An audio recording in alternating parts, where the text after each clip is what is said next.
The Great Battle of Hansando, July 8, 1592. Early in the morning, we headed toward Gyeonaryang, where the enemy ships were stationed. When we reached the open sea, we saw one large enemy ship and one medium-sized ship come forward as scouts. Upon spotting our fleet, they retreated to where their main forces were stationed. We pursued them and found 73 enemy ships in total, 36 large ships, 24 medium-sized ships, and 13 small ships, all lined up and anchored. However, the terrain of Gyeonaryang is very narrow and full of rocks, making it unfavorable for our Panoxion ships to maneuver and fight.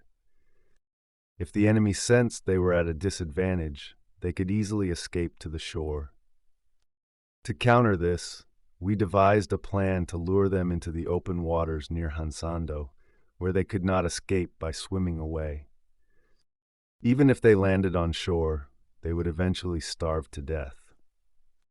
To execute the plan, we sent 5 or 6 Panoxion ships to feign an attack on the enemy's vanguard, creating the impression of an ambush. The enemy ships quickly raised their sails and chased after us. Our ships pretended to retreat, drawing them into the open sea, where our trap was set. Hungyang Magistrate Bei Hong Rip completely destroyed one large Japanese warship in the middle of the sea, killing 8 enemies and causing many others to drown.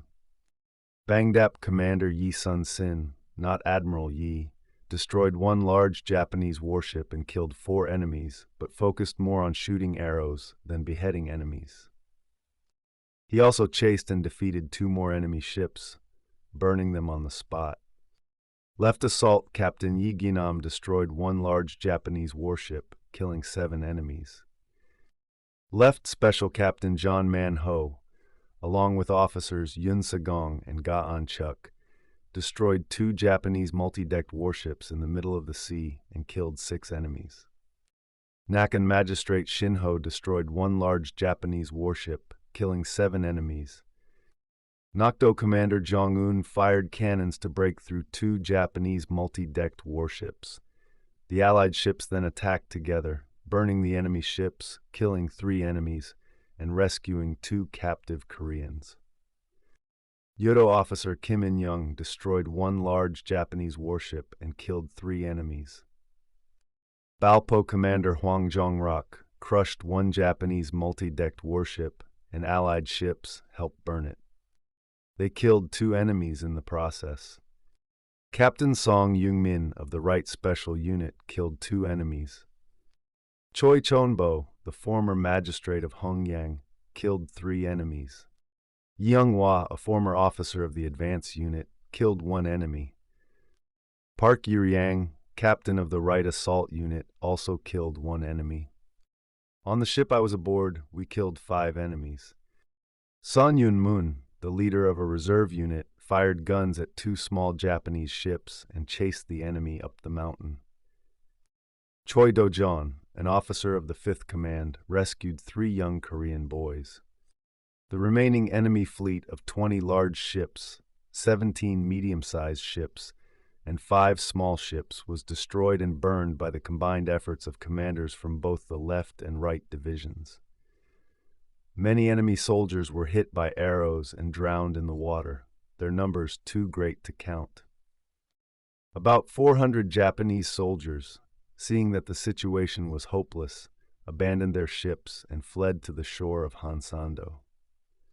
Meanwhile, 14 remaining enemy ships, 1 large, 7 medium, and 6 small, that had been slower to engage, saw the destruction and killings from a distance. They quickly rowed away and escaped. After fighting all day, the commanders and soldiers were exhausted, and as night fell, it became too dark to continue the pursuit. We set up camp inside the waters of Gyeonaryang and rested for the night. Admiral Yi Sun Sin demonstrated exceptional tactical brilliance during the Great Battle of Hansando. Recognizing that the narrow, rocky waters of Gyeonaryang were unsuitable for direct combat, he devised a plan to lure the Japanese fleet into the open waters near Hansando, where escape would be impossible. Using a feigned retreat, he sent a small group of Penoxion ships to provoke the enemy vanguard, drawing them into a preset trap. Once the enemy fleet was in the open sea, Yi Sun-sin's forces executed the crane wing formation, Hagikjin, encircling the Japanese ships and unleashing overwhelming firepower. This caused chaos among the enemy, enabling the Joseon Navy to dominate the battle. The victory was decisive, with 73 Japanese ships, including large multi-decked warships, medium-sized vessels, and small boats, destroyed or burned. Hundreds of Japanese soldiers were killed, many by arrows and cannon fire, while others drowned. Korean prisoners, including young boys, were rescued from enemy captivity. Key commanders such as Baehong-rip, Yi Gi-nam, and Jong-un played significant roles, destroying enemy ships, killing Japanese soldiers, and contributing to the rescue of captives. Their combined efforts delivered decisive blows to the Japanese forces. The battle demoralized the Japanese fleet, forcing 14 remaining ships to retreat. Approximately 400 Japanese soldiers abandoned their ships and fled to shore, effectively neutralizing them as a threat.